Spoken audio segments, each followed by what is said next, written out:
There are two types of multimeters are available, analog and digital. Analog multimeters make use of a pointed scale that looks like a needle for their readings. They are cheaper compared to digital meters. However, digital multimeters long ago replaced needle-based analog meters due to their ability to measure with greater accuracy, reliability and increased impedance. Multimeter parts, display, buttons, rotary selector switch, input terminals.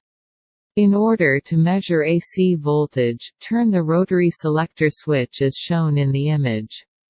Use the red probe for the phase and black probe for the neutral connection. This configuration for the DC voltage measurement. AC and DC millivoltage. Use Shift key to get DC voltage reading. For the measurement of resistance, turn the selector switch to ohm, as shown in the image.